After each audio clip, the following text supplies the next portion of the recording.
ሰላም ጤና ይስጥልኝ። ጠበቃና የህግ አማካሪ አለማንተነህ ነኝ። በዛሬው ዕለት በፍትሐብሔር ህጋችን መሰረት የወራሾችን ቅደም ተከተል የተመለከተ የተወሰነ የህግ ግንዛቤ ማስጨበጫ ትምህርት ለመስጠት ነው የመጣሁት። በፍትሐብሔር ህጋችን መሰረት አንድ ሰው በህይወት ሲለይ ልጆች ያሉት ከሆነ ልጆቹ የመጀመሪያ ደረጃ ወራሾች በመሆን የሟችን ሀብት ሊወርሱ እንደሚገባ ተደንግጎ ይገኛል። እንዲሁም ደግሞ የሟች ልጆች በህይወት የሌሉ ከሆነና ነገር ግን ልጆች ወልደው ያለፉ ከሆነ ወይም ደግሞ ሟች የልጅ ልጆች ያሉት ከሆነ የልጅ ልጆቹ ሊወርሱ እንደሚገባ ተደንግጎ ይገኛል።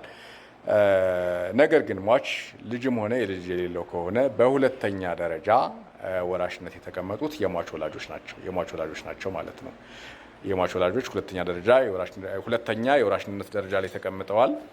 እዚህ ጋር አንድ ጥያቄ ለማንሳት ያህል ሟች የልጅ ልጆች አሉት። ልጆቹ ኦልሬዲ በሞት ተለይተዋል። ነገር ግን የልጅ ልጆች አሉ፣ እንደገና ወላጆች አሉ። ከወላጆችና ከሟች ወላጆችና ከሟች የልጅ ልጆች በህጋችን መሰረት ቀድሞ ሊወርስ የሚችለው ማን ነው ብለን ስናይ የሟች የልጅ ልጆች ናቸው። የሟች የልጅ ልጆች ከወላጆች ቀድሞ ይወርሳሉ። ለምን?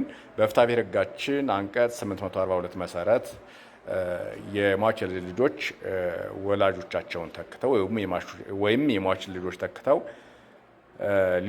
ሊወርሱ እንደሚችሉና የወራሽነት ደረጃቸውን በመጀመሪያ ደረጃ ወራሽነት መደብ ላይ የተቀመጠ መሆኑን መገንዘብ እንችላለን ማለት ነው። ስለዚህ ሟች የልጅ ልጆች ቢኖሩትና ወላጆች ቢኖሩት ቀድሞ ሊወርሰው የሚችለው የልጅ ልጆቹ ናቸው ማለት ነው። እዚህ ጋር ግንዛቤ መያዝ ያስፈልጋል። አንዳንድ ጉዳዮችን በዚህ የህግ ምክር አገልግሎትን በሌላ አግባብ ሲጠይቁን ስለምንረዳ ግልጽ ለማድረግ ያህል ነው። ሌላ ሟች ልጅም የልጅ ልጅም የሌለው ከሆነ ደግሞ ወላጆች ብለናል። ነገር ግን ከወላጆች ለምሳሌ አባቱ በህይወት አለ፣ እናቱ ግን በህይወት የሉም።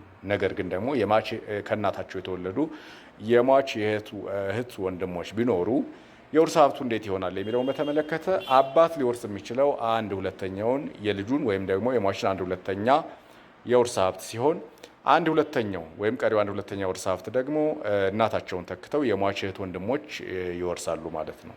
ስለዚህ የሟችን ሀብት ለሁለት በመካፈል የእናታቸውን ድርሻ እህት ወንድሞቹ ይካፈላሉ። እንደገና 1/2ኛውን ደግሞ በህይወት ያለው አባቱ ይወርሳል ማለት ነው። እዚህ ጋርም ግንዛቤ መያዝ ያስፈልጋል። ሌላ ወላጆች በህይወት የሌሉ ከሆነና ወደታች የሚቆጠሩ ልጆችም ከሌሉ ወይም ደግሞ የሟች እህት ወንድሞች ማለት ነው በተዘዋዋሪ የሌሉ ከሆነ በሶስተኛ ደረጃ ወራሽ በመባል የተቀመጡት በህጋችን አያቶች ናቸው። የሟች አያቶች ናቸው። የሟች አያቶችም ቅድም በገለጽኩት አግባብ ወደታች የሚቆጠሩ ተወላጆች ካሉ እነሱ ተክተው ሊወርሱ ይችላሉ። የሌሉ ከሆነ ደግሞ በአራተኛ ደረጃ በፍትሐብሔር ህጋችን የተቀመጠው የወራሽነት ደረጃ ምንድነው? የሟች ቅድመ አያቶች አራተኛ የወራሽነት ደረጃ ላይ ተቀምጠው ይገኛሉ።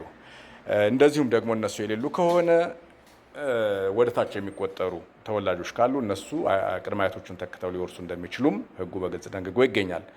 ስለዚህ በፍትሐብሔር ህጋችን በዝምድና ደረጃ ሲታይ የመጀመሪያ ደረጃ ልጆች፣ የሁለተኛ ደረጃ ወላጆች፣ ሶስተኛ ደረጃ ደግሞ ቅድመ አያቶች፣ አራተኛ ደረጃ ቅድመ አያቶች ተብለው ተቀምጠዋል። እነዚህ ወደታች የሚቆጠሩ ተወላጆች የሌሏቸው ከሆነ የሟች ሀብትን ማን ይወርሳል ስንል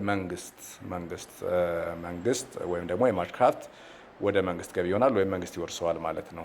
ስለዚህ በወራሾች ቅደም ተከተል ላይ በተለይ ቅድም እንዳልኩት እህትና ወንድሞች እና ከአባት ጋር የውርስ ሀብቱን ሊካፈሉ የሚችሉበት አግባብ እንዲሁም ደግሞ አያቶችና ወላጆችና ልጆች ቢኖሩ ቀድሞ ማን ሊወርስ ይችላል የሚሉትን በተመለከተ አንዳንድ በፍርድ ቤት የሚገጥሙ ጉዳዮች ወይም ክርክሮች አሉ። ስለሆነ የተወሰነ ግንዛቤ ለማስጨበጥ ነው የመጣሁት። ለበለጠ ማብራሪያ ባዮ ላይ ባለው ስልክ መደወል ትችላላችሁ። አመሰግናለሁ።